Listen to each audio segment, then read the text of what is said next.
The man known to history as Adolf Hitler was born on the 20th of April 1889 in the town of Braunau am Inn in Upper Austria. His father was Alois Hitler, an illegitimate child of Maria Schicklgruber. He was already in his early 50s when Adolf was born. A German nationalist, Alois was nevertheless a loyal patriot of the Empire of Austria-Hungary, even after the German Empire was formed in 1871 under Prussian leadership and with Austria-Hungary excluded. He used his mother's name, Schicklgruber, for much of his life, before changing it legally, during which process the name of his stepfather, Hiedler, was misspelled on the legal documentation and mistakenly rendered as Hitler. An ill-tempered and brutish man, Alois worked as a customs official, a semi-military profession in those days, and rose through numerous positions to become a senior customs inspector in Adolf's earliest years. He had 3 different wives and 9 children, of which Adolf was one of the youngest. Adolf's mother was Clara Pölzel, an Austrian woman from a peasant family. She married Alois in 1885 when she was just 24 and he was 47. Clara was noted as a kind and pious woman, though, as we will see, the Hitler family environment was not a good one. There is a theory that Hitler may have been of partly Jewish descent.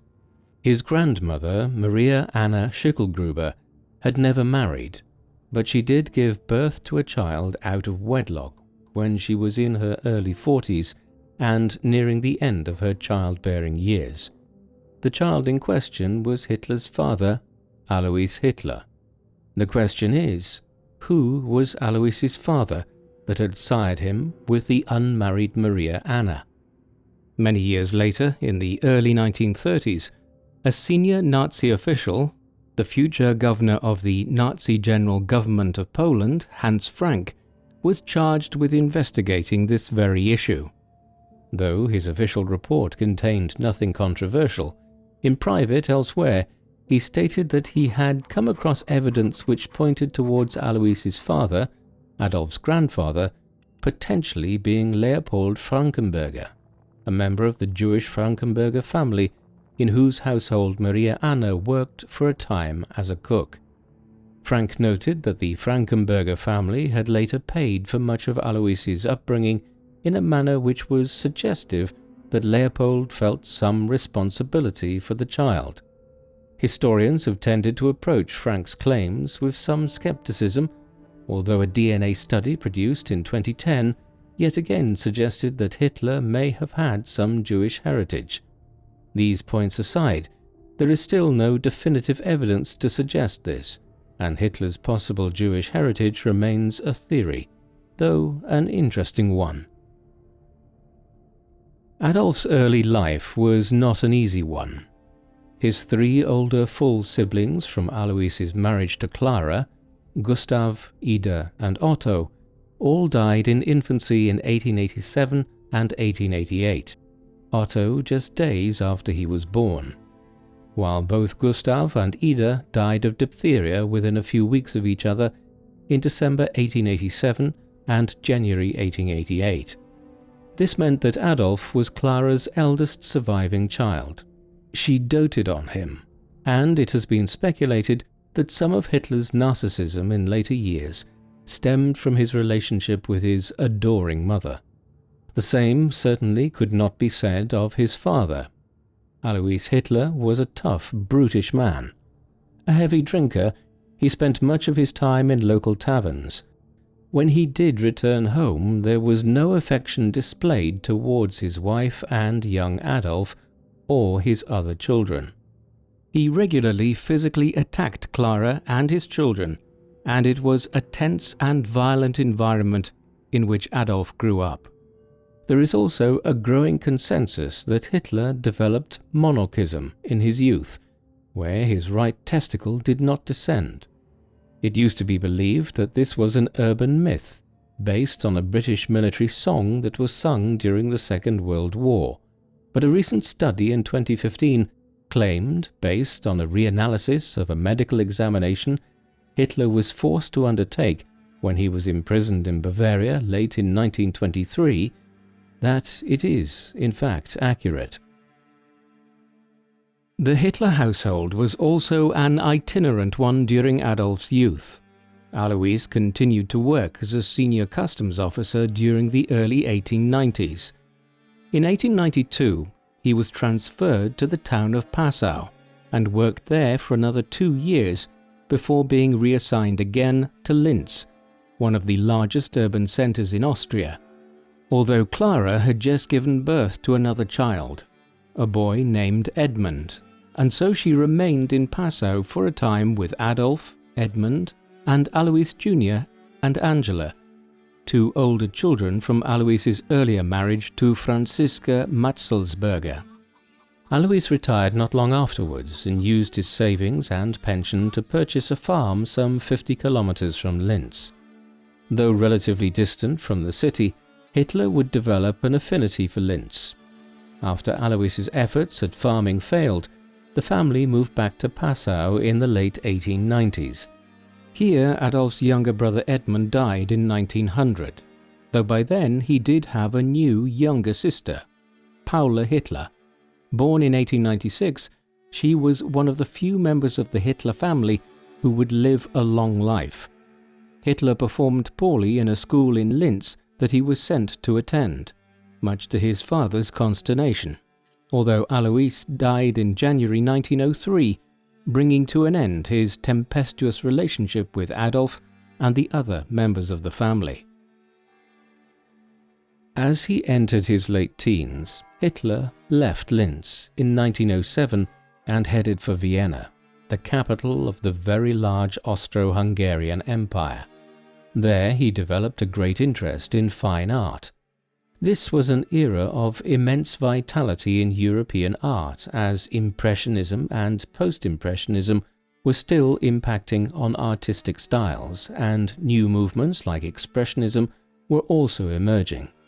Hitler wanted to be part of this and applied on several occasions to study at the Academy of Fine Arts in Vienna, but was rejected. This disappointment was compounded by the loss of his doting mother from breast cancer on the 21st of December 1907. Nevertheless, he continued to pursue his dreams of becoming a painter. These hopes were overly ambitious. Hitler's watercolor paintings and other pieces from the late 1900s and into the early 1910s reveal a painter of very modest ability.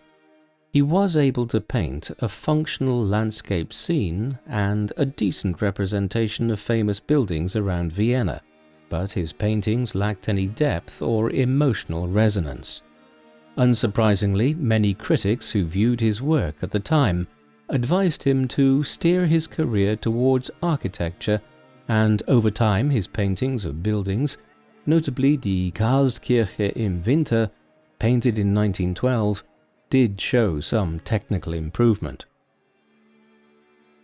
In 1909, Hitler's pursuit of his dream of becoming an artist had placed him in a dire economic position as he ran out of what small amount of money he had received following the death of his parents in 1903 and 1907.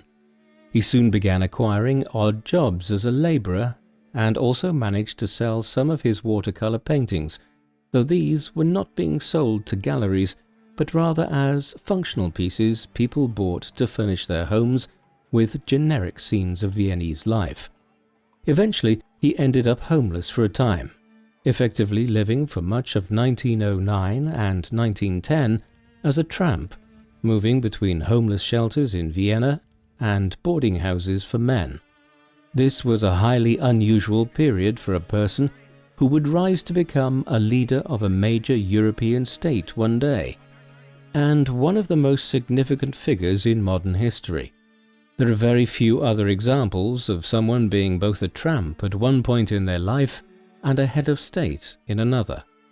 Indeed, such was the scale of the difficulties that Hitler experienced in Vienna between 1907 and 1913 that many historians have speculated that his later hatred of non-German groups developed during this time, particularly his adoption of the virulent anti-Semitism which was so prominent across Europe in the late 19th and early 20th centuries.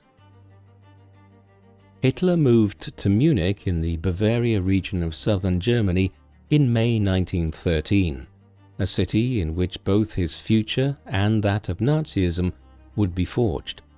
He was called up for conscription to the Austro-Hungarian army a few months later, but was excused on medical grounds, a decision that he later claimed he was content with, as he now viewed Austria-Hungary as being un-German in its multi-ethnic nature. There is probably considerable truth to this being his reason for trying to avoid military service in Austria-Hungary, as when the First World War broke out in the final days of July 1914 and the first days of August, Hitler quickly enlisted with the Bavarian divisions of the German Imperial Army. Like so many other young German, French and British men of the time, he was posted to the Western Front in the trenches of Flanders and northeastern France. Over the next 4 years he served as both a runner, carrying messages between staff headquarters behind the front lines, and sometimes on the front lines at engagements such as the First Battle of Ypres early on in the war and the Battle of Passchendaele in the autumn of 1917. He was wounded several times and received numerous commendations for bravery, including both the Iron Cross Second Class and First Class and the Black Wound Badge.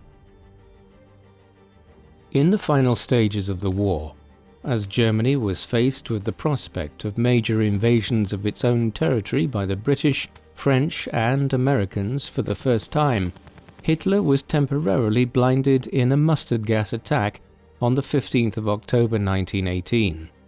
While recuperating in hospital, he learned of the political, social and military unrest that was spreading across Germany, the abdication of Kaiser Wilhelm II that followed, and the German surrender and armistice on the 11th of November 1918. He would later claim that he was so traumatized to learn of the German capitulation and the betrayal of those who had fought for the cause of an imperial Germany that he temporarily went blind for a second time in hospital. While this claim remains dubious, a more widely accepted theory in the early 21st century is that Hitler might have suffered from post-traumatic stress disorder as a result of his wartime experiences between 1914 and 1918. This was known euphemistically as shell shock at the time, but is a much better understood condition today. A great many soldiers of the First World War suffered from PTSD later. If Hitler was afflicted by it, then it might well explain a lot of his more severe behavior following the First World War. Once the war ended and he had sufficiently recovered from his own injuries, Hitler returned to Munich. It was a period of intense political and social change in Germany. The German Revolution was underway, with socialist groups trying to seize control of Berlin, Munich and other cities in imitation of the Russian Revolution of 1917 that had seen the Bolshevik communists seize power there, while other right-wing groups were also forming in Germany to resist the socialists, many of which were employed as Freikorps irregulars by the German government to try and re-establish some sense of law and order in the new German Republic. Into this milieu, Hitler returned to Bavaria and soon became immersed in the vibrant politics of his adopted city. He gravitated towards the German Workers' Party, an outfit led by Anton Drexler that existed in Munich for not much more than a year between early 1919 and the spring of 1920. Hitler was working clandestinely as an army intelligencer, charged with investigating the activities of parties such as the German Workers' Party, but he was soon genuinely drawn to Drexler's ideas, in particular his belief that Germany had been betrayed at the end of the war. There was a strange paradox in this period. While Hitler was primarily associated with the German Workers' Party, he also had ties during these years to the Bavarian Communist movement. For 4 weeks in April and early May 1919, the Bavarian Communists had succeeded in gaining control over much of Bavaria and had declared the creation of a Bavarian Soviet Republic, though their revolution was quickly suppressed. During this, Hitler had clearly been involved with the Communists in some capacity, though the extent to which this was part of his work with the army, or whether he was a supporter of the Communists, remains a topic of considerable debate. For instance, Hitler attended the funeral of Kurt Eisner, a prominent Jewish German communist in Bavaria, in the spring of 1919, and wore a mourning band. Given Hitler's later vitriolic hatred of the Bolshevik communists of Russia and the view of fascism as being the far-right opposite of the far-left socialist policies of interwar Europe, it seems completely out of character that he would have engaged in such activities in 1919. Yet, it is not as strange as it might first appear. Many fascists across Europe in the 1920s and 1930s flirted with communism before drifting towards fascism. Moreover, both movements placed an emphasis on the idea of the members of a society working together as a cohesive whole, and on labor movements. Indeed, the Nazi Party's official name, when translated into English, was the National Socialist German Workers' Party. Thus, the paradox of Hitler flirting with communism before moving towards the far right is not as unusual as it might seem. The far right and the far left in interwar Europe had some aspects in common, despite their differing ideologies. After he more firmly began to adhere to the German Workers' Party of Drexler rather than the Bavarian Communists, Hitler's political ideology began to become more firmly established. Influenced by Drexler and Dietrich Eckart, another founding member of the Workers' Party, he began to adhere to an ultra-nationalist, anti-capitalist, anti-Marxist and patriotic political ideology, one which had roots in the pre-war Völkisch German nationalist folk tradition. This looked back to the medieval period, to when the German people had expanded eastwards into Poland, the Baltic states and other regions, Christianizing the pagan people found here.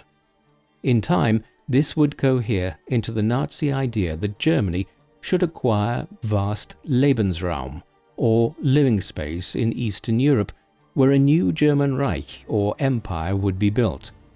He also developed a virulent opposition to the Treaty of Versailles.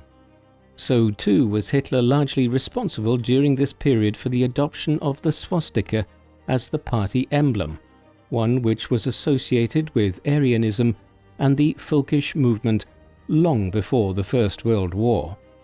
It was also in 1919 and 1920 that Hitler's existing anti-Semitism became much more extreme, with many individuals like himself in Germany in the post-war years beginning to associate the Jewish people with German defeat in the war. As early as September 1919, he was writing to some of his new political associates in Munich in apocalyptic terms about the complete removal of the Jewish people from German society.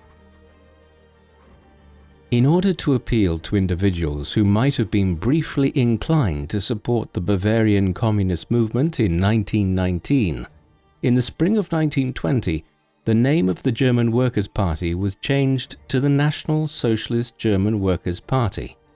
The acronym for this in German is where the term Nazi comes from. The black swastika on a red background now fully emerged as the emblem of the party. From its inception, Hitler, who was now discharged from the army around the same time and committed himself fully to the Nazi movement thereafter, was one of its central figures. In the anarchic political environment of Munich in the early 1920s, he emerged as a noted speaker at political rallies, his energetic performances drawing large crowds, sometimes more out of curiosity than any major desire to join the Nazis. In the summer of 1921, he exploited a controversy over a proposed merger with the German Socialist Party, based out of the city of Nuremberg, as a means to outflank his former mentor, Drexler, and become the new leader of the Nazis. The 2 years that followed between 1921 and 1923 were important in growing the Nazi movement, though its popularity did not extend much beyond Munich and the wider Bavaria region, while this was also a period when key members of the later Nazi government, such as Hermann Göring, Heinrich Himmler, Ernst Röhm, and Rudolf Hess, first joined the Nazi Party. The first occasion on which Hitler and the Nazis came to notoriety beyond their immediate sphere of political fringe groups in Munich and Bavaria was in the early winter of 1923. By then, the crisis of the German Revolution and the hyperinflation that had ravaged the German economy after the war were finally beginning to abate as new currencies, the Rentenmark and the Reichsmark, were introduced. Hitler decided the time was ripe to try and seize power in a military coup before the government fully stabilized the situation. On the night of the 8th of November 1923, he and approximately 600 members of the Nazi Sturmabteilung, or SA, seized control of one of the largest beer halls in Munich and declared their intention to take control of the city and then the wider government of Bavaria. Their attempted coup was a pathetic one. Hitler delayed into the early hours of the morning of the 9th, and by the time wider Nazi units were being called to act in different locations, several Bavarian officials, who had been allowed to escape the previous night at the beer hall, had alerted authorities, and the city police and security forces were in place to stop the march of the Nazis through central Munich the following morning. After a limited exchange of fire, the Nazi leaders essentially ran off. Years later, the attempted beer hall putsch in Munich would take on a legendary status amongst the Nazis, but what was primarily striking about it was how disorganized and ill-conceived an effort it had been. Hitler had fled from Munich in the aftermath of the putsch. He was quickly arrested, and on the 24th of February 1924, he was placed on trial. It would last 5 weeks. Hitler ultimately lost the legal battle and was found guilty of high treason in fomenting an attempted coup d'état. But he emerged successful from the trial insofar as it garnered quite a lot of regional and even national press attention for him to promote his views about German politics and society. He was given a sentence of 5 years, which it was intended he would serve at Landsberg prison. However, Hitler would ultimately serve less than 1 year, even with time served during his trial taken into account. Moreover, his months at Landsberg prison in 1924 were formative in his political outlook. It was here that he determined that the Nazis would henceforth seek to use the parliamentary process to destroy the Weimar Republic from within. He also composed much of his sprawling political testament here, Mein Kampf, meaning my struggle. It is easy to dismiss Hitler's political tone today as simply a statement of his racial views. That certainly was a major factor in it, but there were a great many other sections to what ultimately became a long book, ones describing the use of new Nazi and German paramilitary units to govern the continent, and notions surrounding the acquisition of Lebensraum, or living space in the East, to build a vast new Germanic empire in Europe. Hitler and much of his ideas in Mein Kampf were a byproduct of his belief in racial hierarchies, a tendency in Europe in the late 19th and early 20th centuries which categorized different racial or ethnic groups not through the religious lens that they had been viewed in centuries gone by, but instead through allegedly scientific arguments.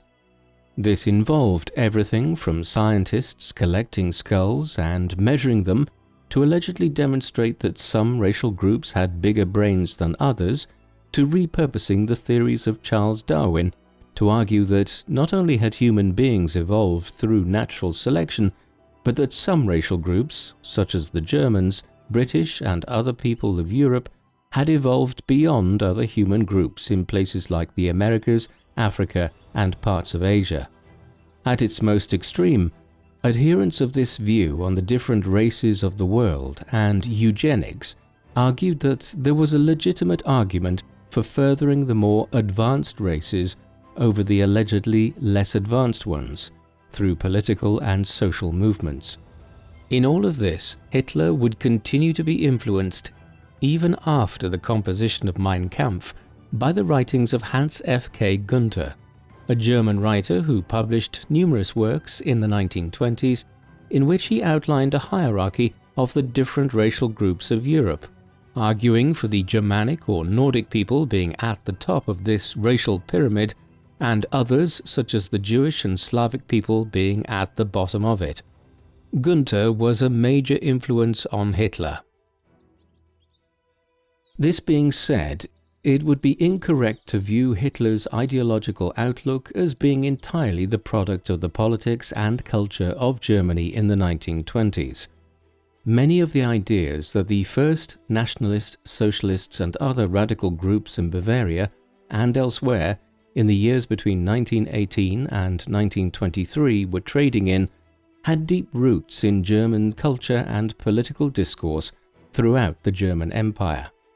As early as the 1870s and 1880s, notions about the supposedly problematic elements of Jewish culture within Europe were rife within German public discourse, as were the ideas put forward about national revitalization. The difference was that in the 1890s or 1900s, these views were professed in relation to a newly reunited Germany taking its place amongst the great powers, often through carving out its own colonial empire, whereas in the 1920s, a more sinister turn emerged when this desire for great power status turned into a feeling of exceptional bitterness at the manner in which the German people had been humiliated at the end of the First World War.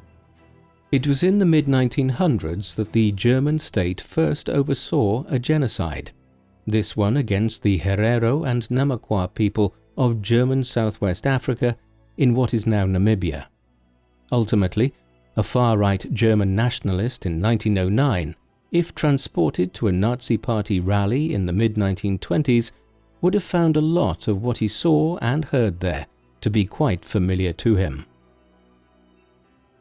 Hitler was released from Landsberg prison on Christmas Eve 1924, after serving less than a year in jail for launching a military coup against the government, unsuccessful though it might have been.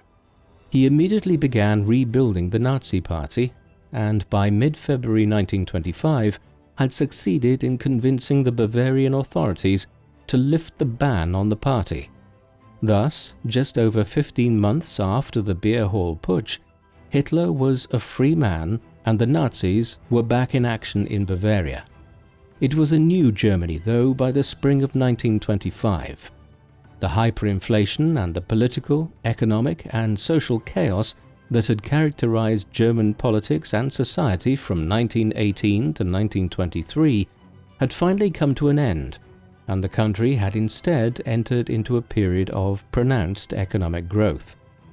In this environment, Hitler and his allies now committed to trying to secure power in Germany at the ballot box rather than at the end of a gun.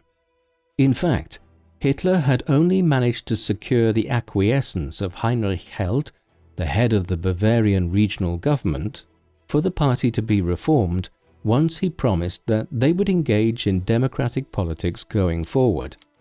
That is exactly what the Nazis initially did, and the period from 1925 to 1929 was one of rebuilding the party and trying to expand it to become a national political entity. It is important to remember that Hitler was not always the all-powerful Führer that he became in 1934, after he combined the offices of Chancellor and President of Germany, and once he dispensed of the threat posed by Ernst Röhm and the SA that same year. He also had rivals for power in the 1920s, none more so than the Strasser brothers, Gregor and Otto. In another development which points towards the unusual ways fascism and socialism could overlap in interwar Europe, the Strassers represented a more left-wing element within the Nazi Party from 1925. They built up their support within the more northerly branches of the party, while Hitler's main support base was in Munich and southern Bavaria. Eventually, Hitler would manage to outflank them, principally at the Bamberg Conference in Upper Franconia on the 14th of February 1926, at which he won over a large cohort of the party to his agenda, though the Strassers would remain a perceived threat for several more years. In any event, the Nazis failed to make any major electoral breakthrough, whether on Hitler's watch or under the Strassers. In the 1928 Reichstag elections, just 810,000 people voted for them throughout Germany, meaning the party's number of representatives in the national parliament fell to 12 from the 14 that had been elected in 1925 when they ran under the moniker of the National Socialist Freedom Movement, while the Nazi Party itself was still banned. After he secured his grip on the leadership, Hitler effectively began running the Nazi Party like a mob boss. The Nazis were primarily based out of Munich, though with branches in other cities to the north, much like the Italian-American Mafia expanded westwards from New York and Chicago in the interwar period. While they were engaged in parliamentary democracy in their new iteration from 1925 onwards, they were still steeped in illicit activity, their paramilitary wings like the SA and SS using violence and intimidation to further the party's interests, while the proceeds of crime were often used to fund the party machinery. Individuals met with Hitler in various locations around Munich and were handed out orders on how to promote the Nazi mission. There were few of the democratic inner workings one would expect of a normal political party, with votes on key matters and appointments. Instead, Hitler dispensed patronage like a mafia don, while members of crews were put in place to run Nazi operations in various districts, towns and cities. This methodology would continue long after Hitler's ascent to power, and eminent historians of the Third Reich have noted the manner in which the Nazis in power operated as a series of interpersonal relationships between Hitler and leading ministers and officials. This was not a cabinet-style form of governance, but rather a pyramid, with Hitler at the top, followed by a lower layer of sub-bosses and then a broader layer of enforcers and henchmen. Soon, a fourth layer would be added in the shape of the German people in much the same way as entire communities can become the subjects of criminal organizations where they become extremely powerful. There was often scandal thrown into the mix within Nazi circles in Munich in the late 1920s and into the early 1930s. Some members engaged in activities which were deemed to be sexually or socially deviant by the standards of the time. Indeed, the Nazis seemed to continuously attract eccentrics and social outcasts during the 1920s, and social gatherings of party members were often peculiar affairs. Hitler was not above attracting scandal himself. In 1925, his 17-year-old half-niece, Geli Raubal, a daughter of Hitler's half-sister Angela, moved with her mother to Bavaria, Angela's husband having died many years earlier. There they were in regular contact with Adolf, and eventually Angela became a housekeeper to her half-brother, and she and Geli moved into his home. From late 1927 onwards, Hitler became more and more controlling of his half-niece's movements, often restricting her from leaving his apartment. It was soon rumoured that Hitler and Gailey were involved in a sexual relationship of some kind, although historians have been unable to disentangle to what extent this is true or whether it was largely the byproduct of a campaign by the Strassers and others to discredit Hitler. Whatever the exact nature of it, there is no doubt that the relationship was an inappropriate one between half-uncle and half-niece, and was probably sexual to some extent. Some individuals who were in Munich in the early 1930s even later claimed that Gailey may have fallen pregnant with Hitler's child in 1931. We will never know the truth of this. Gailey was found dead in Hitler's apartment in Munich on the 18th of September 1931, after apparently shooting herself. Hitler had left the city to visit Nuremberg earlier that evening after arguing with Gailey. After her death, Hitler became profoundly depressed and later allegedly claimed that she was the only woman he ever loved. What was especially controversial about the entire episode between Hitler and his niece was that it occurred at a critical juncture for the Nazi leader and his party's ascent to power. The Nazis were a joke in the eyes of most Germans throughout the 1920s, a potentially dangerous one given their efforts to overthrow the regional Bavarian government in Munich back in 1923, but certainly not an organization that many people believed could ever realistically claim control over Germany. Their electoral showing after Hitler was released from Landsberg at the end of 1924 reflected this.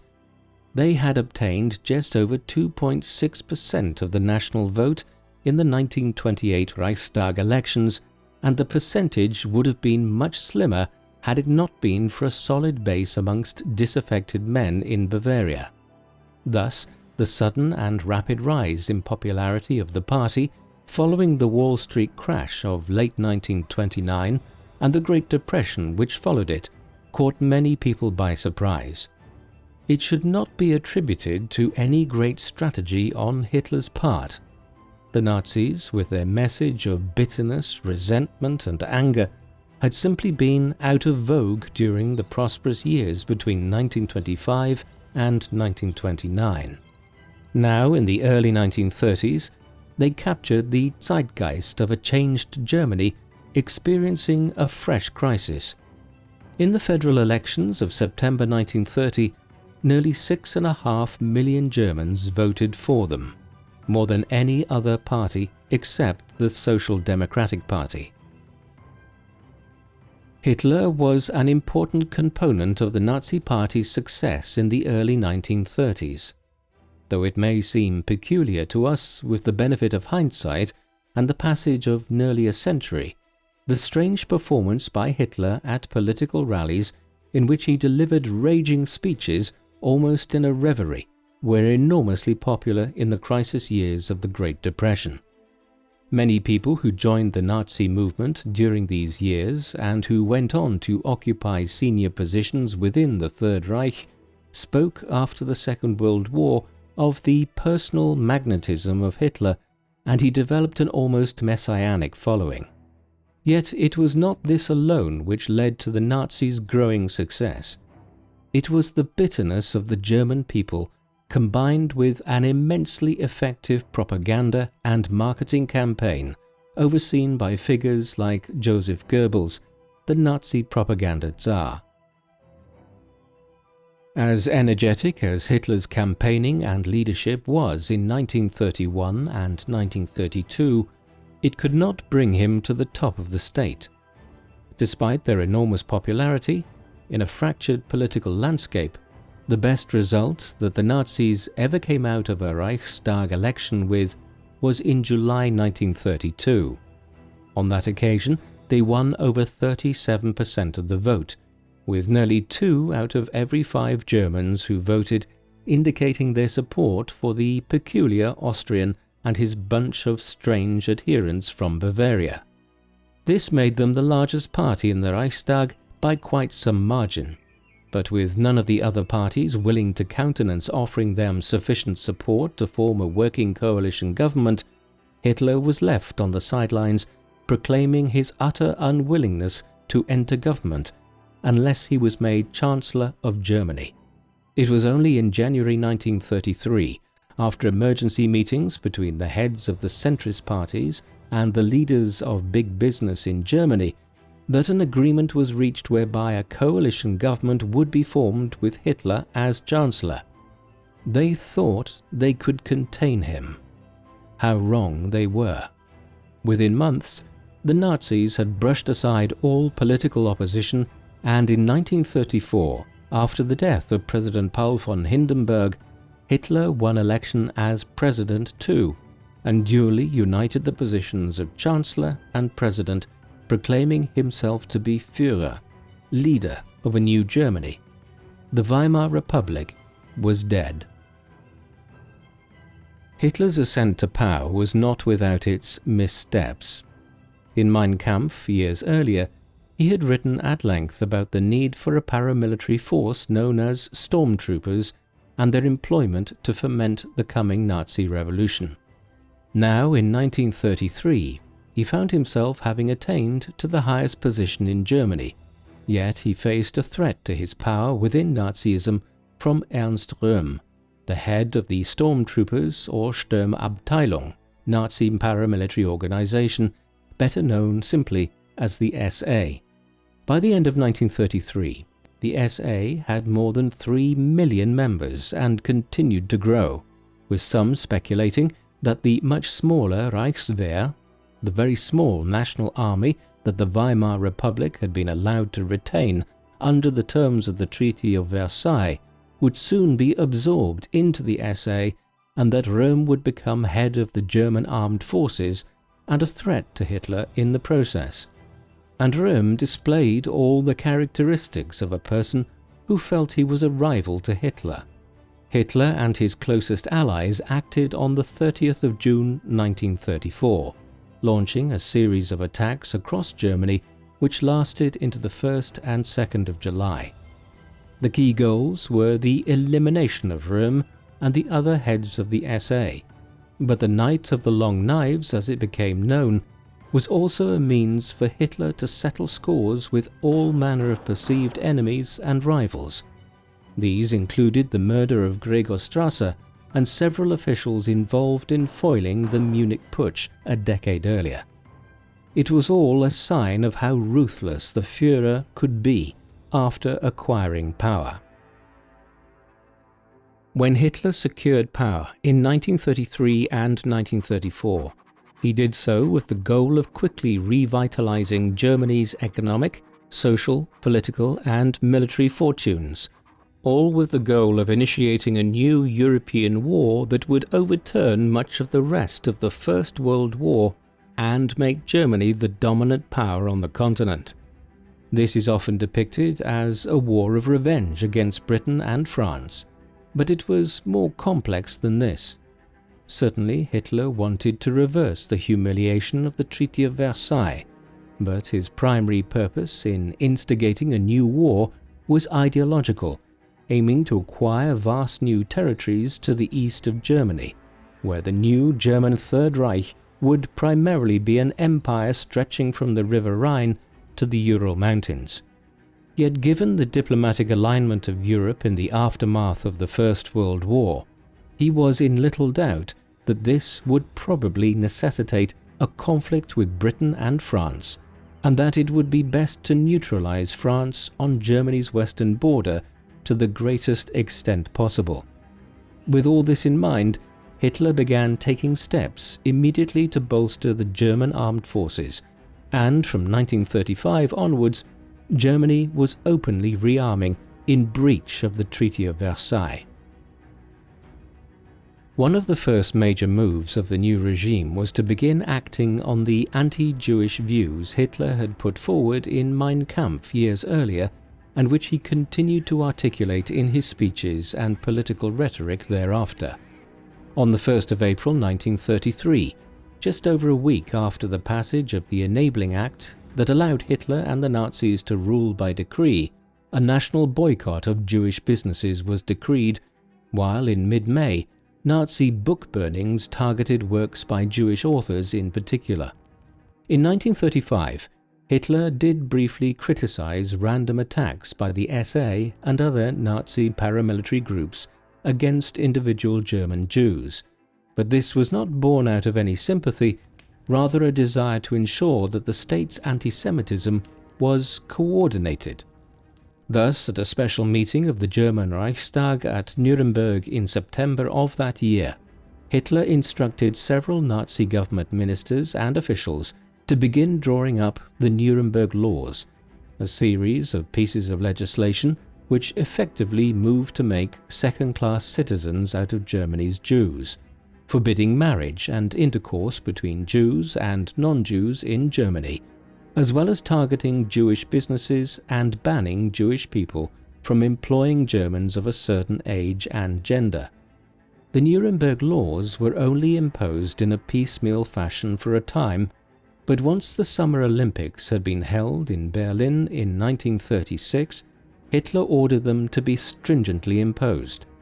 The Kristallnacht, or Night of the Broken Glass, in which thousands of Jewish homes, businesses and synagogues were attacked, and hundreds of Jews were arrested, with many being killed, followed on the night of the 9th of November 1938 as the Nazi drift towards the Holocaust gathered pace. We might ask what daily habits the Führer kept once he came to power. While he was a workaholic, he was one of a different kind to many modern workaholics. For instance, he often did not rise until 10 a.m. or 11 a.m., or, depending on his schedule, sometimes close to midday. Conversely, he would work long into the night, with some who knew his habits in Berlin and the Wolf's Lair in later years attesting to the fact that he regularly stayed up until 3 a.m. or 4 a.m. working. An animal lover, he kept numerous dogs over the years, of which his German shepherds Blonder and Blondie were the most well known. This extended to adhering to a largely vegetarian diet, long before this was in any way common in European societies, something which he adopted in the mid-1930s, although he occasionally did eat meat and fish. Having smoked heavily in his younger years, often as many as 40 cigarettes a day, he quit and even offered gold watches to any of his associates who were also able to break the habit. He also quit drinking alcohol for the most part in the mid-1930s, though again would still imbibe small amounts on very rare occasions. The general sense we get is of an individual who, as he entered his mid-40s, became concerned with being healthier, although things like the cessation of smoking and adopting a vegetarian diet were hardly commonplace pieces of health advice offered by doctors in the 1930s. His one major vice remained a sweet tooth, with Hitler often eating many cream pastries in a day, sometimes while watching his favorite films such as Snow White and the Seven Dwarfs, released in 1937. Of course, many people have tried to understand the psychology of Hitler and why he behaved in the way he did. A wide range of theories have emerged, beginning during the Second World War when the Führer was still alive. These have ranged from suggesting that Hitler was bipolar, had psychotic tendencies, or was schizophrenic, to the previously noted idea that he was suffering from a prolonged form of post-traumatic stress disorder induced by his experiences during his childhood and the First World War. More obscure hypotheses include that he may have had an abnormal brain structure, or that he had multiple psychological conditions which led to his peculiar personal development. Unfortunately, reaching a firm conclusion on this issue has been hampered by the fact that Hitler's body would be burned, and very few of his remains survived beyond the end of the Second World War, meaning that an autopsy, which might inform how his physical health impacted on his psychological well-being, could not be carried out. In the absence of concrete evidence of any kind, the most plausible explanation is that Hitler exhibited symptoms of histrionic personality disorder, paranoia bordering on schizophrenia, narcissistic personality disorder, and borderline personality disorder, perhaps with PTSD. As we will see, these issues were exacerbated in his later years by an increased intake of multiple narcotics that made his already erratic behavior worse. There have been other theories to explain how Hitler's psychology functioned and how he reached such a position of power within Germany. One of the leading historians of the Third Reich and biographers of Hitler, Ian Kershaw, has argued that Hitler actually had a very limited personality and life. He had very few interests beyond politics and the acquisition of power, and was effectively a void or vacuum as an individual. His personality reflected this.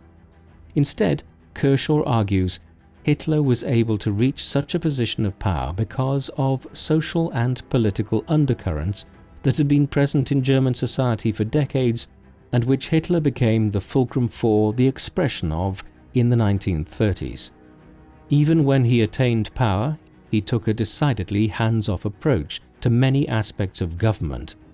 However, his manipulation of his underlings and his creation of a competitive environment in which ministers and officials all competed against one another to curry favor with the Führer combined to ensure that Hitler's wishes were being executed across Germany and then Europe without the dictator ever having to become personally involved. This, after a phrase by a Prussian civil servant, Werner Willekens, has become known as the working towards the Führer theory, the idea that Nazism functioned in a way in which all individuals sought to achieve the designs of Hitler, sometimes almost unconsciously. Despite his many ailments, Hitler was contradictorily said to have been rather mild-mannered and amiable when in company he liked in the period between his ascent to power in 1933 and the zenith of the Third Reich in 1941. This was also the period in which he formed the most important relationship of his entire life, one which would end in a very brief marriage, though, as with everything with Hitler, it was not without considerable turmoil. In October 1929, right around the time the Wall Street crash was preparing the ground for the Nazis to rise in popularity, Hitler met 17-year-old Eva Braun, who was working at the time in the office of Heinrich Hoffmann, a photographer employed by the Nazi Party. In the years that followed, they continued to cross paths and Braun became intent on winning Hitler's affections, such that in August 1932 she attempted to kill herself in a peculiar effort to demonstrate her fidelity to the Nazi leader. It worked, and thereafter their relationship became more and more serious. A second attempt to kill herself in 1935 led to Braun becoming a permanent fixture of Hitler's household, and from 1936 onwards she might be described as his partner, as he ended other fleeting courtships he had engaged in during the 1930s. However, they would not marry until April 1945, and their relationship remained extremely private, with Hitler instead cultivating an aura of a leader who remained a bachelor, wedded to Germany rather than to any woman.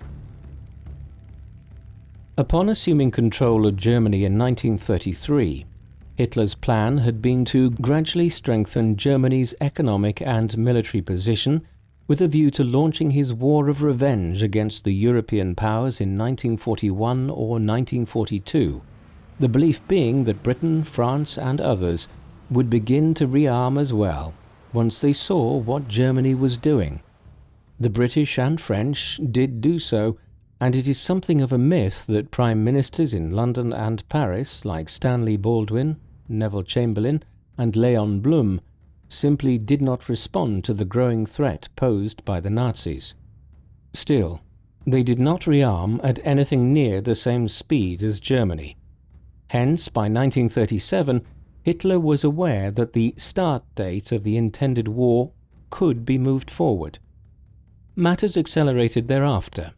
In the first weeks of 1938, a number of developments at home in Germany presented an opportunity to remove the War Minister Werner von Blomberg and the Commander-in-Chief of the German Heer or Armed Forces, Werner von Fritsch, from their positions and replace them with more biddable generals, ironcladding Hitler's control over the armed forces. Then, in mid-March, the Anschluss or union with Austria to form a Greater Germany was completed through diplomatic pressure. By the summer, Hitler's rhetoric about annexing the Sudetenland, a region of northwestern Czechoslovakia where German-speaking people predominated, was escalating.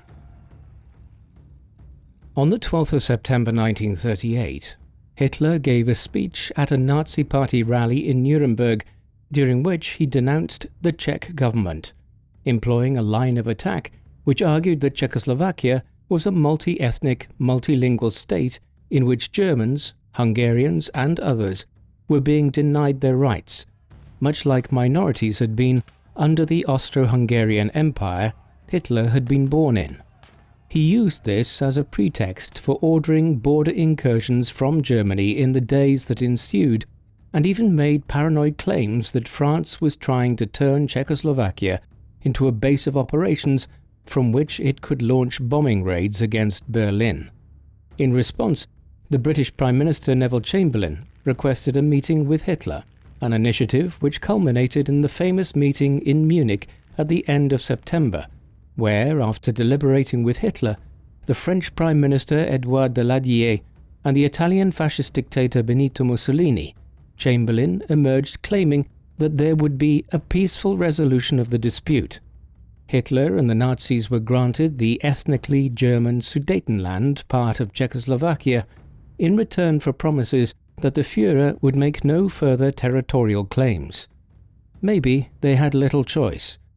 What is often overlooked when historians rush to blame Chamberlain for allegedly capitulating at Munich is that Hitler had already ordered sizable military incursions and artillery bombardments of Czech territory in the second half of September 1938, and had Chamberlain and Daladier not relented, Hitler would almost certainly have seized the Sudetenland by force. He was not bluffing in the autumn of 1938.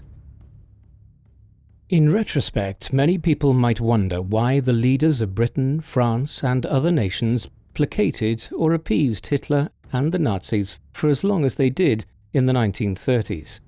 Firstly, in assessing any historical situation like this, one needs to be wary of reading events backwards, looking at the actions of the Nazis during the Second World War and assuming that statesmen like Chamberlain and Daladier should have predicted what would happen years later. They cannot have expected the horrors of the death camps or the carnage that would ensue during the war, though some, such as the future Prime Minister and British war leader Winston Churchill, saw Hitler for what he was early on. Others simply viewed Hitler and the Nazis as the lesser of two evils. The economic crisis and instability of the Great Depression years had seen parties and movements which inhabited the two extremes of the political spectrum rising in popularity in most European nations.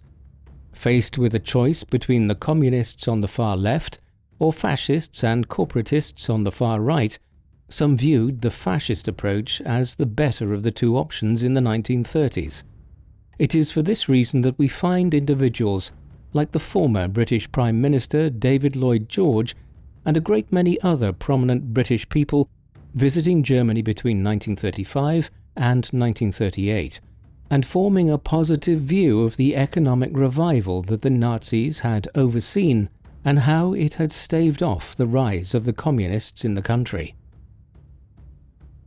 The Munich Conference and Agreement also points towards the often tepid relationship between Hitler and the Italian fascist leader Benito Mussolini. Despite both being ideological fascists, and Mussolini's movement having formed the template for fascist movements and how they might seize power in the 1920s and 1930s, the pair were not such firm allies as their later alliance would suggest. At Munich, Mussolini, who was uneasy about Germany's advance to the Alps and the Italian border, was wary of Hitler and demanded some limited Austrian land concessions to the east of Venice as the cost of his acceptance of the German acquisition of the Sudetenland. It is sometimes overlooked that when Germany went to war with Britain and France a year later, Mussolini's Italy did not become involved immediately, holding its powder dry until the 10th of June 1940, after the British Expeditionary Force had fled back to England and Paris was about to fall. It was only then that Mussolini optimistically fixed his mast to Hitler's, realizing he could expand his own dominions by allying closely with the Germans. Hitler would always consider him a more junior partner, a feeling which became stronger in the course of 1941, 1942 and 1943, when German armed divisions constantly had to come to the rescue of Italian armies in North Africa, the Balkans and Italy. More reticent still was the Spanish dictator General Francisco Franco, who, despite having acquired considerable support from Germany and the Nazis in the 1930s, at the time of the Spanish Civil War, decided to remain outside of the larger European war, despite German negotiations for him to join the growing Axis alliance between 1939 and 1941. Circumstances would soon create a situation wherein Mussolini moved closer to Hitler and the German fascist movement. The Munich Agreement was almost dead on arrival, and no sooner had Hitler overseen the annexation of the Sudetenland than he began preparing for the fuller conquest of Czechoslovakia. In mid-March 1939, exactly a year after the Anschluss, diplomatic pressure was ratcheted up against the government in Prague, and within days, German armed divisions began rolling over the border into the country. The conquest of it was completed when the Czech government agreed to annexation on the basis that it would be given considerable autonomy within the growing Third Reich. Hitler agreed to this, and then immediately reneged on his promise. From Prague Castle on the 16th of March 1939, he issued a declaration in which he noted the creation of a new protectorate of Bohemia and Moravia. A Czech civil government remained in existence, but in reality, the new ruler was a German governor personally appointed by Hitler. The aftermath is very well known. Within weeks, Hitler stepped up his rhetoric concerning lands Germany had lost in Poland through the Treaty of Versailles. On the 1st of September 1939, after a ridiculous false flag operation was carried out to try to suggest that Germany was acting in self-defense, the Germans invaded Poland. 2 days later, the British and French declared war on Germany, commencing the Second World War. Hitler now moved to recast his position as Führer, moving from being a peacetime leader whose primary goal was to rejuvenate the German state, to now being a war leader who would oversee the German conquest of Europe. Hitler very nearly lost his life just 10 weeks into the war. There had been many assassination attempts against him already in the 1930s.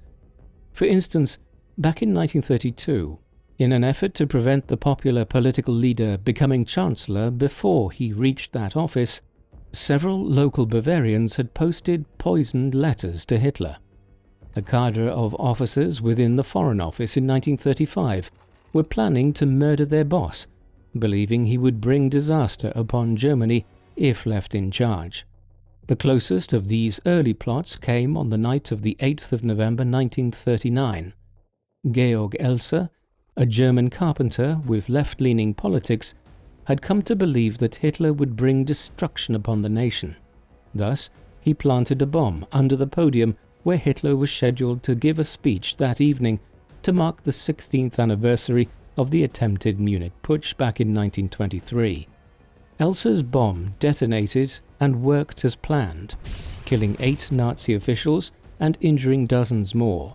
Unfortunately, though, Hitler had left earlier than expected that evening in order to head back to Berlin for discussions on the war effort. Had he remained 15 minutes longer, he would have been killed by Elsa's bomb.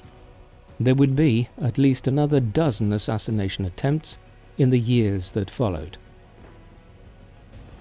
While Elsa had failed to assassinate Hitler in November 1939, the Nazis were otherwise hard at work preparing to visit death on much of the continent. After the outbreak of the Second World War, Poland had been quickly overrun and conquered in a 6-week campaign in September and early October. Then, even as Elsa was planning to murder the Führer, a brief period of peace was descending as the British and French rearmed furiously and the Germans planned their next steps. In the end, it was not until the late spring of 1940 that fresh campaigns were undertaken, but when they were launched, they were done so with great speed. In 2 coordinated actions beginning on the 9th of April 1940, Hitler oversaw the invasion of 2 neutral countries, Denmark and Norway. After their swift conquest, the attention turned westwards, and a month later, the German Wehrmacht attacked 3 further neutral nations, Belgium, the Netherlands and Luxembourg, before finally heading into the cauldron of the First World War, northeastern France. There would be no slow, lethargic campaign like the trench warfare Hitler had seen here a quarter of a century earlier.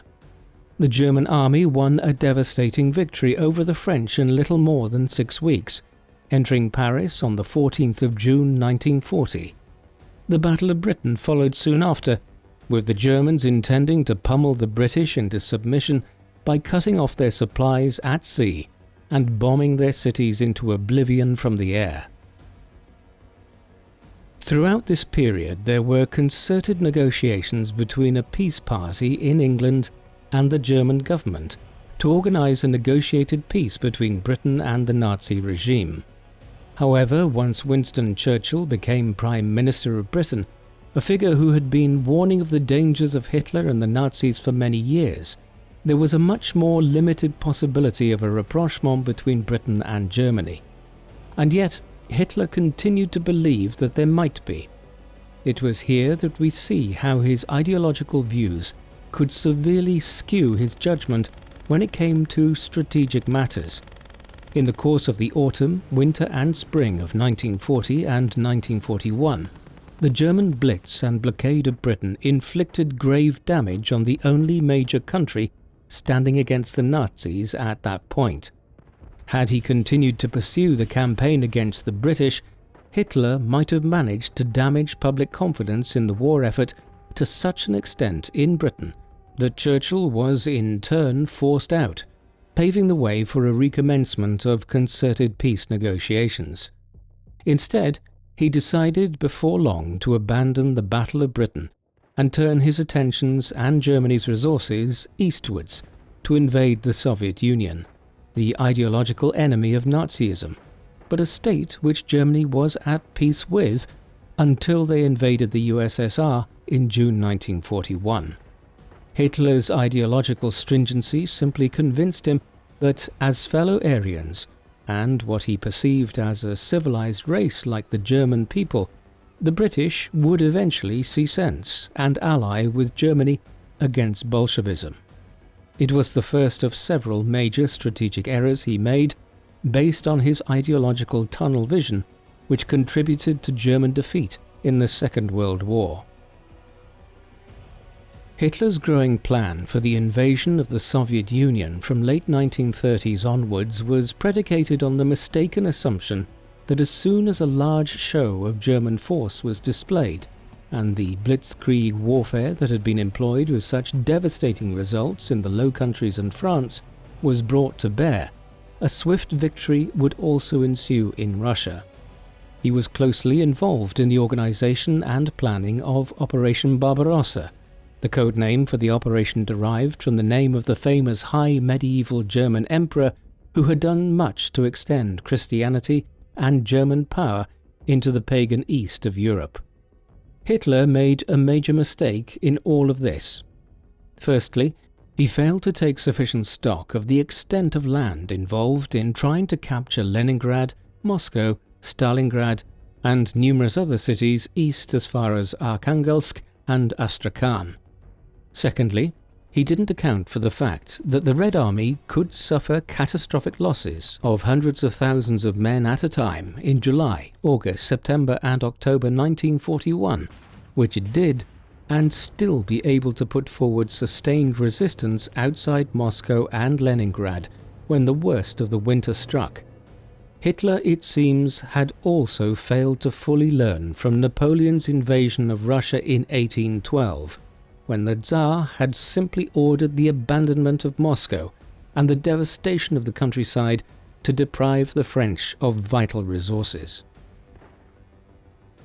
Hitler was critical to the planning and execution of Operation Barbarossa, and was one of the main driving forces behind the decision to abandon the Battle of Britain and attack the Soviet Union, though it should be noted that most of the generals of the Wehrmacht were in agreement with the plan.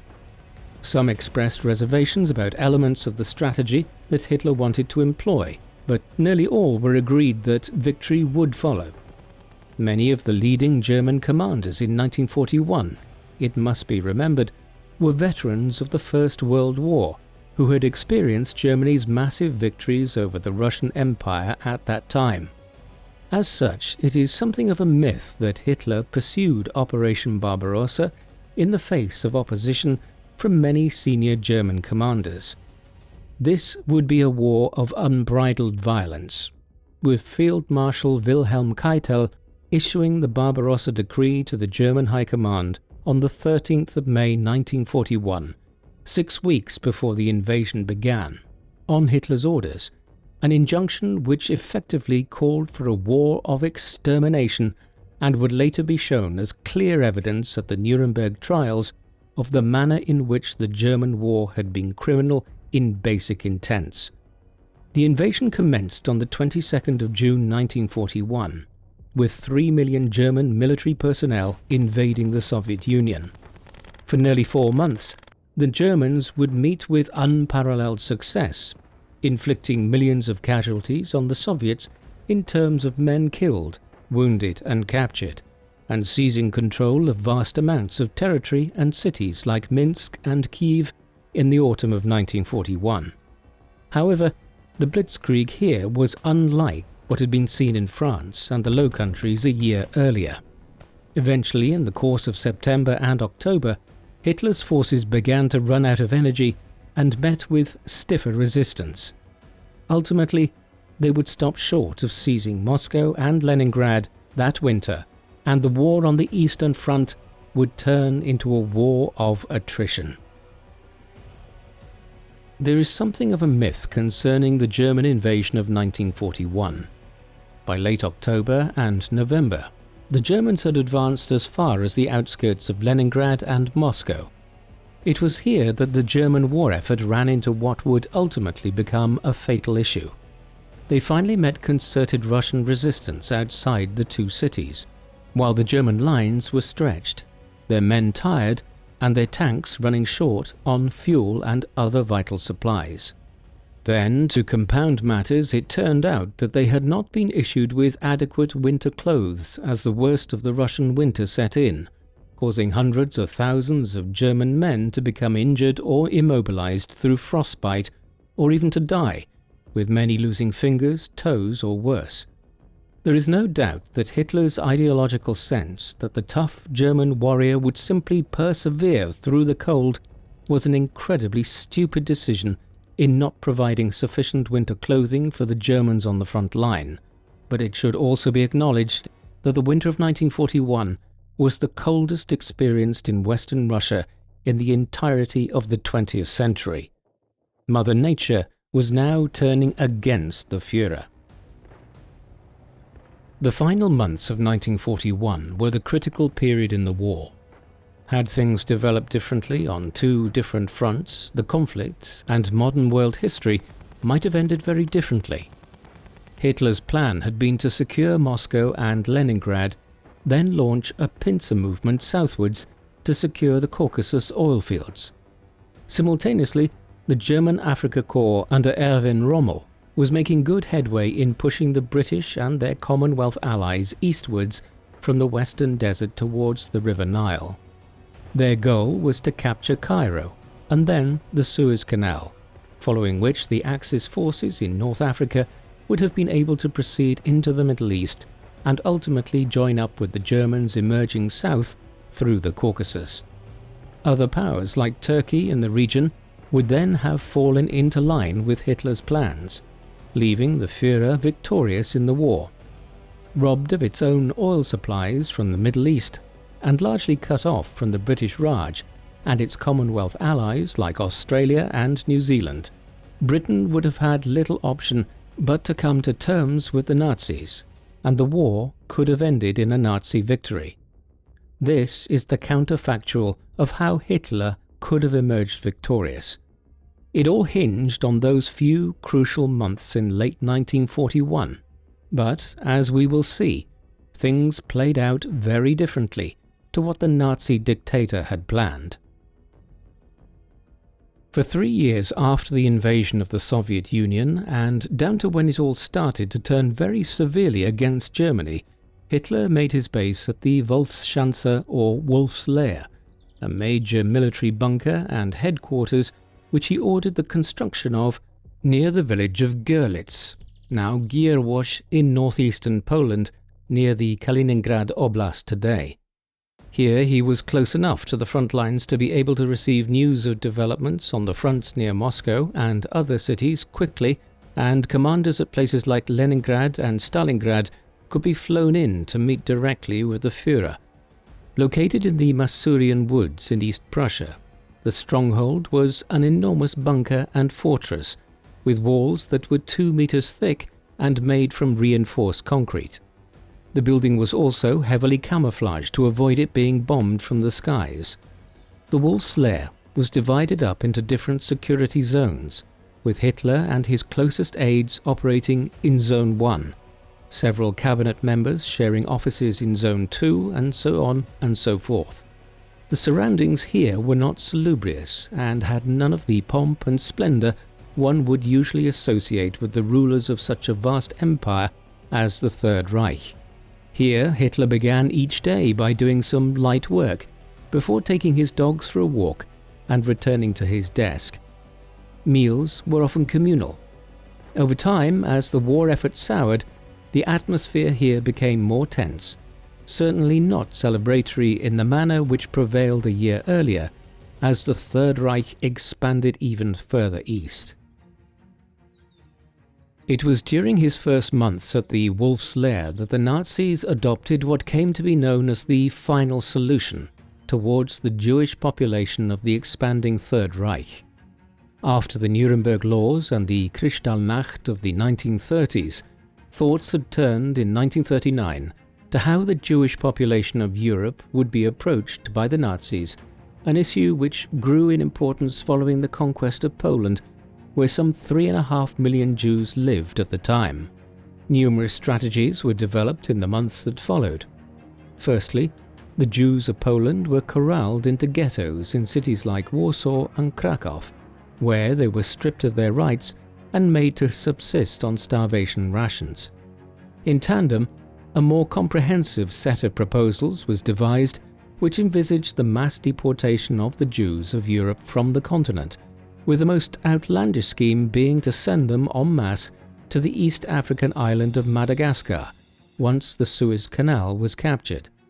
However, eventually, as German successes in the war mounted and the fear of any future recriminations for their actions dissipated, the Nazi higher-ups decided that the genocide of Europe's Jewish people would be initiated. Thus, as Operation Barbarossa began, the Einsatzgruppen death squads travelled in the rear of the Wehrmacht, murdering hundreds of thousands of Jews in places like Ukraine and Belarus in the second half of 1941. Soon, specially designed trucks into which poisonous gas was filtered to mass murder people were being used on the Eastern Front. It wasn't too much of a leap from there to concluding that the Jews of Europe could be transported to a number of concentration camps in Poland, of the kind which the Nazis had been using as makeshift prisons in Germany since the mid-1930s, where gas would also be used to mass murder the continent's Jewish people. Thus did the final solution develop between 1939 and 1941. The Holocaust began after a conference at the suburb of Wannsee outside Berlin on the 20th of January 1942, held to alert senior Nazi officials to the new strategy. The role of Hitler in the development and implementation of the final solution has been debated for decades. A form of Holocaust denial has emerged, which claims that Hitler was not actually involved in the decision and that it was effectively orchestrated by the SS paramilitary group and the leaders of it like Heinrich Himmler and Reinhard Heydrich, the latter of whom oversaw the Wannsee Conference. This is a spurious argument. While it was indeed the SS who oversaw the concentration camp system and hence the management of the 6 death camps Auschwitz-Birkenau, Treblinka, Sobibor, Chełmno, Majdanek and Belzec, this does not constitute evidence of any kind for the SS going rogue and acting without the authorization of the Führer. Indeed, we find Hitler in December 1941 authorizing the final solution during a meeting with Himmler. Thereafter, he left Himmler and the SS to carry it out in collaboration with the Gestapo and other entities in much the same way that he delegated things like the governance of countries like the Netherlands and Norway to imperial governors, or would eventually place ministers like Joseph Goebbels and Albert Speer in charge of running the war economy in Germany itself. Instead, Hitler focused his attentions on the war effort and, in particular, the campaign against the Soviet Union. The fact that he never visited the death camps means little. The decision to murder approximately 6 million of Europe's Jews, along with numerous other minority groups such as the Roma and Sinti, ultimately lay with Hitler. The decision by the Nazis to initiate the final solution and to engage in ever more extreme programs of racial mass murder was indicative of their growing confidence in 1940 and 1941 that they would soon dominate all of Europe and would never be held to account for their actions.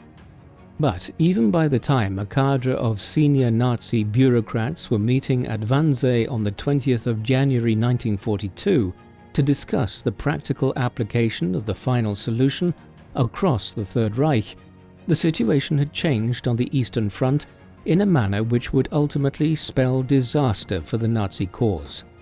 Here the Germans had failed to gain a complete victory over a foe in a matter of 6 or 7 weeks. That would have been entirely expected in a nation the size of the Soviet Union. But when the Germans failed to take Leningrad and Moscow before the winter set in, and then Russian resistance was galvanized into late 1941 and early 1942, Hitler and his generals would have been aware that this was a major setback. It was compounded by the entry into the war of the United States, with its great industrial power and wealth, on the side of Britain and the Soviet Union in December 1941, after it was attacked by Germany's ally, the Empire of Japan. 1942 would see bitter fighting on fronts in Eastern Europe, North Africa, and the Pacific. But it was really in early 1943 that the tide turned as the Germans and Italians were defeated in North Africa and the Soviets started pushing the Germans back towards Berlin in Eastern Europe, that the changed nature of the war became evident to all but the most delusional figures. An interesting report was produced on Hitler's psychology around the time of this decisive shift in the war. Entitled The Mind of Adolf Hitler, it was drawn up in 1943 by Walter C. Langer, an American psychoanalyst who was tasked with assessing Hitler's psychological state based on the available evidence and producing a report for the Office of Strategic Services in the US. Basically, the government wanted to know how Hitler might act as the war went on. Lange's report would have been disheartening for those who read it, though it was strikingly prescient in its predictions. He first traced what was known about Hitler's personality, based on a wide range of different evidence, including accounts by people who had known him. From these, Lange concluded that Hitler was a complex mix of a neurotic psychopath with schizophrenic tendencies. As the war continued to turn against Germany, Lange predicted Hitler's emotions and actions would become even more volatile. He correctly surmised that the Führer, who had once so reveled in speeches before large audiences, would become more reclusive. As criticism of the regime mounted, new assassination attempts would be made, possibly involving senior elements within the army, but Hitler would staunchly refuse to countenance any surrender or negotiated peace. He would, Lange predicted, probably try to kill himself before he ever had to face justice for his actions. It is a fairly remarkable document, as virtually everything Lange predicted eventually did come to pass in the course of 1944 and 1945. As the war turned against the Germans in the course of late 1941 and into 1942, the Nazis moved towards what is generally termed total war. Eventually, Hitler would appoint the Nazi propaganda minister and one of his most trusted acolytes, Joseph Goebbels, as Reich plenipotentiary for total war. On the 18th of February 1943, at the Sportpalast in Berlin, Goebbels gave a famous speech in which he asked the audience, quote, "Are you and the German people determined, if the leader orders it, to work 10, 12, and if necessary 14 and 16 hours a day, and to give your utmost for victory?" The inference here was that the German people would enter into a total war economy to try to emerge victorious in the conflict under the eyes of Hitler as the Führer.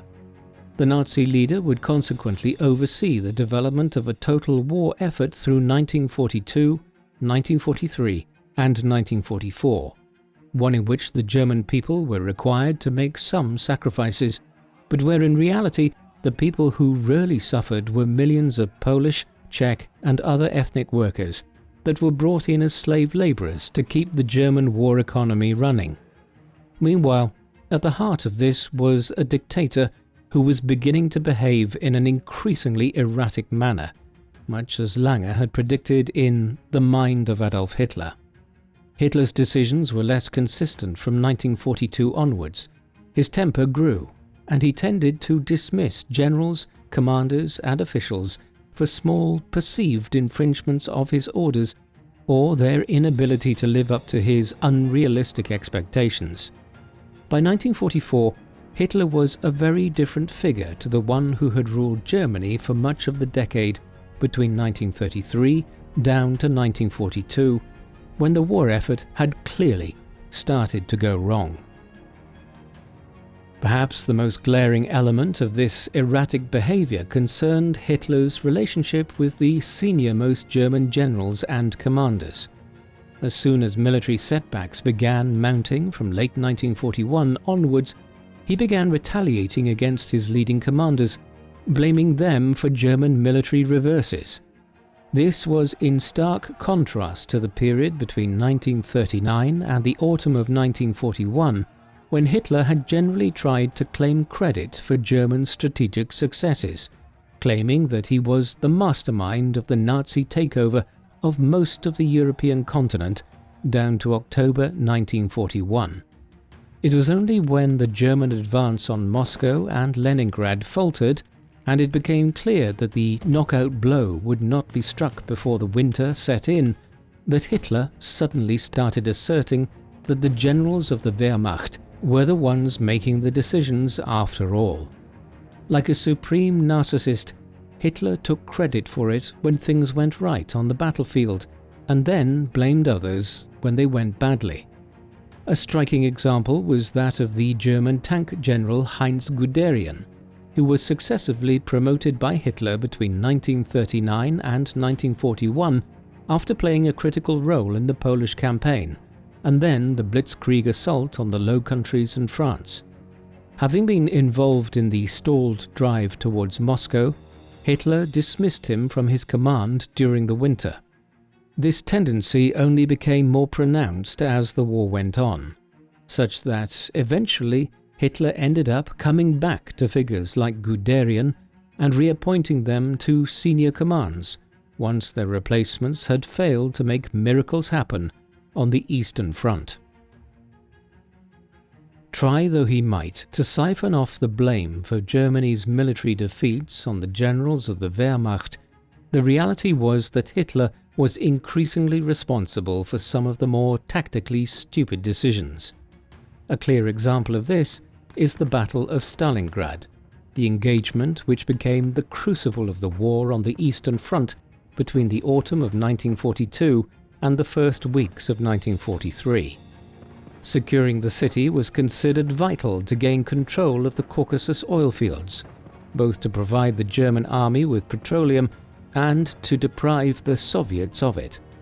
To that end, Hitler ordered Field Marshal Friedrich Paulus to ensure the capture of the city with the German Sixth Army at all costs.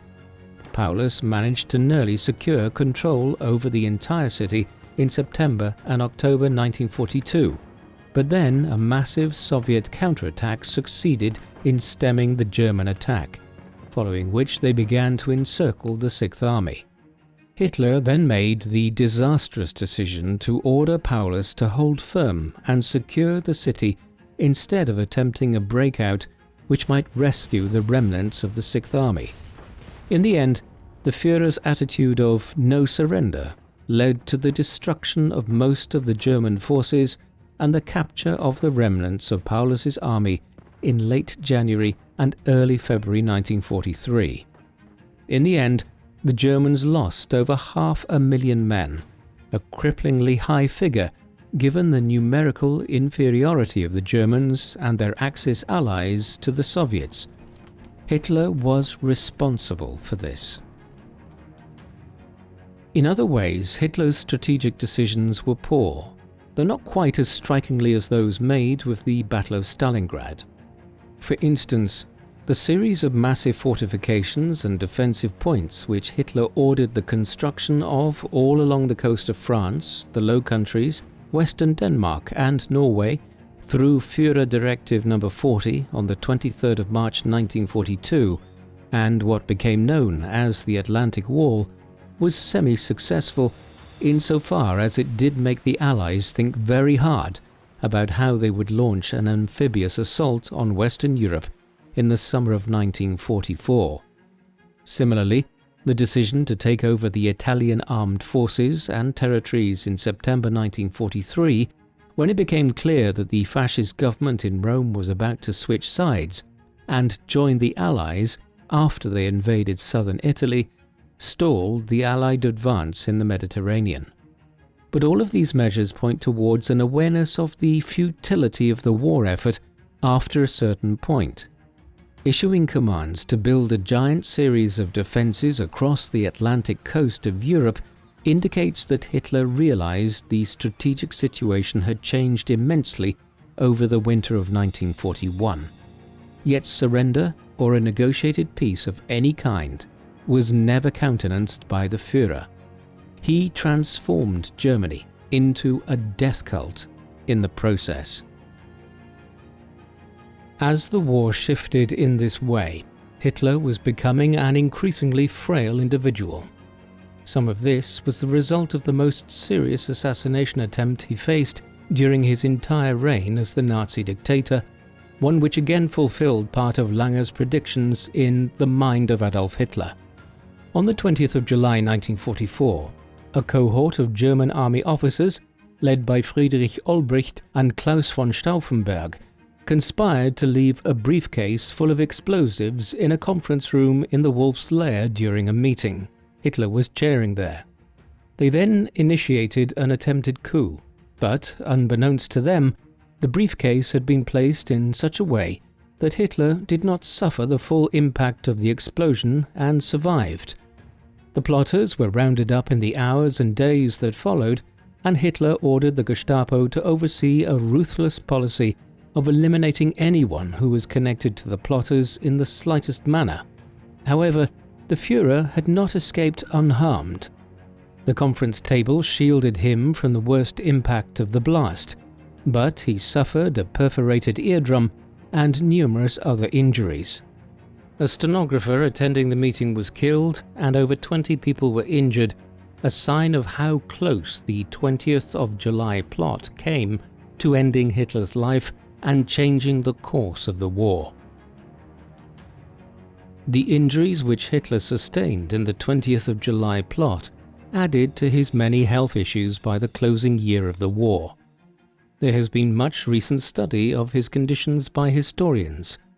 These have concluded that he was variously suffering from physical ailments such as the damage to his hearing and wounds from the blast, as well as many other potential afflictions, including things like Parkinson's, syphilis, Huntington's disease, and severe stomach and bowel problems. Some of these theories would explain how his hands developed serious tremors and shakes in his final years, and other afflictions of that kind. What then compounded the problem was that Hitler employed an experimental physician, Dr. Theodor Morell, a figure who began flooding Hitler's system with a growing cocktail of narcotics and bizarre potions to treat his many ailments and allow him to continue functioning as Germany's ruler and war leader. Some of these were rather benign, if somewhat strange, including large concentrations of injected vitamins and things like pig's liver extract. However, others were potent narcotics. By the final stages of the war, Hitler was a drug addict by many modern definitions of the condition, essentially being brought up and down by Morell's injections, depending on whether he needed to be active or needed to sleep. He cut a frail and ill figure in the Wolf's Lair and the Berlin bunker in 1944 and 1945, one very different from the energetic Führer of the 1930s. By the late autumn of 1944, the Allies were advancing in Europe on all fronts. The Western Allies had opened Western fronts in France and were massing in Eastern France and the Low Countries for a winter offensive towards the Rhineland, while the Soviets were liberating Western Ukraine, Poland, and parts of the Balkans and the Baltic States region. Accordingly, the decision now needed to be made to abandon the Wolf's Lair and retreat back to Berlin for the final defense of Germany. This occurred on Monday the 20th of November 1944, by which time the Soviet advanced divisions were just 15 kilometers away. Thereafter, Hitler would make his new base of operations out of the Reich Chancellery in central Berlin, eventually withdrawing to the bunker there when the city came under threat. This was the final act of the war. By the first weeks of 1945, the US, British, and other Western allies began advancing into the Rhineland, while the Soviets entered eastern Germany and began the encirclement of Berlin. From the capital of the 1,000-year Reich that Hitler had proclaimed the creation of just a few years earlier, the Führer now began overseeing the final months of its existence just 12 years after he came to power. By the spring of 1945, a huge proportion of German men of a suitable fighting age, in their 20s, 30s and 40s, had been killed, wounded or otherwise incapacitated by the war. Hitler consequently ordered the conscription of men in their 50s and 60s, along with teenage boys, to defend the capital in the futile last stand. He also sent out directives for commanders and officials to initiate a policy of scorched earth, whereby anything that the advancing Allied armies might use, be it food, livestock, petroleum, or other resources, was to be destroyed rather than allowing it to fall into the hands of the enemy. Even some of the most ardent Nazi officials chose not to implement this policy. Meanwhile, other ministers, such as Himmler, began to secretly explore the possibility of a last-minute surrender to the Western Allies instead of the Soviets. As all of this occurred, Hitler met with many of his ministers and commanders through February, March and April 1945, often dismissing them from their positions over perceived failures, blaming everyone other than himself for the destruction now being wrought on Germany. After weeks of fighting in and around the city, the battle for the centre of Berlin commenced on the 16th of April 1945. 4 days later, Hitler made his last appearance above ground in order to fasten some badges to the jackets of teenage soldiers who he was ordering to be sent out to fight the Soviets. Thereafter, he withdrew underground to the Reich Chancellery bunker in the centre of the city. On the same day that he withdrew into the bunker for the final time, Hitler angrily dismissed Dr. Theodor Morell from attending him as his physician.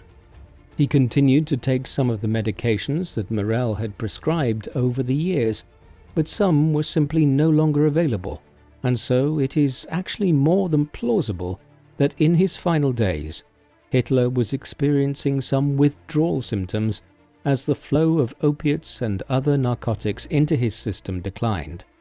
It was a strange end to the Third Reich. As Hitler, Eva Braun, the Goebbels family, and other close adherents conversed in the bunker, fighting raged in the city around them, while upstairs from the bunker many Nazi officials and commanders engaged in drunken revelry, aware that prison or death awaited them now. On the 29th of April 1945, Hitler completed his last will, or what he called Mein politisches Testament, my political testament. It was an utterly brief document when one considers how verbose and extensive a work like Mein Kampf had been 20 years earlier.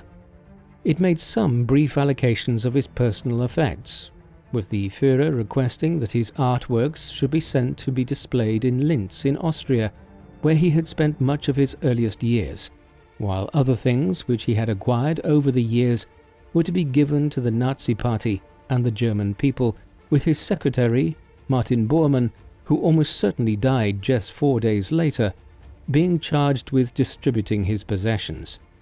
Then there were provisions made for the succession and a cabinet reshuffle in line with who had fallen out of or gained Hitler's favour in the last weeks of the conflict. The long-standing heir designate as leader of the Third Reich, Hermann Göring, was declared to be a traitor and expelled from the party along with Himmler. Goebbels was appointed as Hitler's successor instead in the office of Chancellor, while Karl Dönitz, the head of the German Navy, was chosen to be the next president of Germany. Thus, the position of Führer would cease upon Hitler's death, and the powers of Chancellor and President would be devolved to two individuals once again, as it had been prior to 1934. The will was significant insofar as Dönitz would become the head of the government which came into being in the town of Flensburg on the German-Danish border just days later, and which would surrender to the Allies. Once the last will and testament was completed, Hitler began preparing to take his own life along with Eva Braun, whom he had married not long after midnight on the 29th of April. He also learned that day that his Italian ally Benito Mussolini had been killed in northern Italy. Although Hitler had been provided with cyanide pills in order to end his life, in the end he shot himself in the temple in the afternoon of the 30th of April. He was 56 years of age at the time. Eva Braun ended her own life using the cyanide pills. Thereafter, attendants took their bodies upstairs to the Reich Chancellery garden and doused them in fuel before setting them on fire, even as the Soviet Red Army shelled the city centre of Berlin. Very little remains were ever recovered from the Chancellery garden, and there were conflicting accounts of what fate their dental remains had experienced thereafter, leading to conspiracy theories that Hitler had not died at all and had gone into hiding after the war. In reality, What small elements of their remains there were left were kept in East Germany for a quarter of a century, before possibly being removed to Moscow.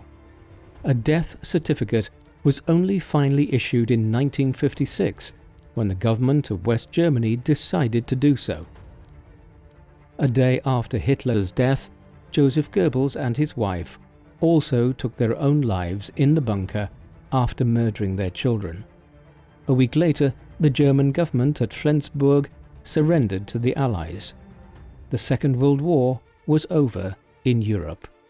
It had resulted in over 40 million deaths across the continent. Adolf Hitler was, in the most unfortunate way possible, one of the most important figures in modern world history. He was a most peculiar man.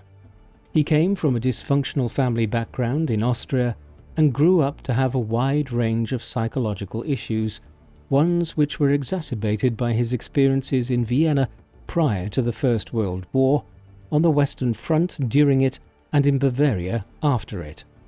In Munich in the early 1920s, his peculiar characteristics became a boon to him in rising to the top of the nascent Nazi Party, a collection of malcontents and misfits living in southern Germany at the time. His rise to supreme power in Germany in the early 1930s was the result of a global financial crisis and a Faustian bargain between the German middle classes and this perverse ideologue. Long before the Second World War broke out, Hitler's worst excesses were already on display or being hinted at in terms of the state persecution of Jewish people and other groups. Then, from 1939 onwards, devastation was unleashed across Europe. The worst of it began in the summer of 1941, when the Soviet Union was invaded and Eastern Europe became the crucible of the war, leading to the deaths of tens of millions of people through warfare, bombing, mass executions and famine. What was worse, the Holocaust of 6 million of Europe's Jews was carried out, along with the genocide of other groups such as the Roma and Sinti, while the deranged Ostplan would have seen the Nazis intentionally mass murdering tens of millions of Slavic people across Eastern Europe to create Lebensraum for German settlers if it had been implemented. For much of these years, Hitler's supreme focus was on the war effort, and his view of himself as a German warlord and leader saw him delegate the Third Reich's programs of mass murder to the SS. Ultimately, despite the enormous successes the Germans won on the field of battle between September 1939 down to around October 1941, when he failed to defeat the Soviet Union in the winter of 1941 and the United States entered the war at the same time, the game was up for Hitler and his many cronies. What do you think of Adolf Hitler? Does he deserve his place as history's most reviled dictator, or do Stalin and Mao supersede him? Please let us know in the comment section, and in the meantime, thank you very much for watching.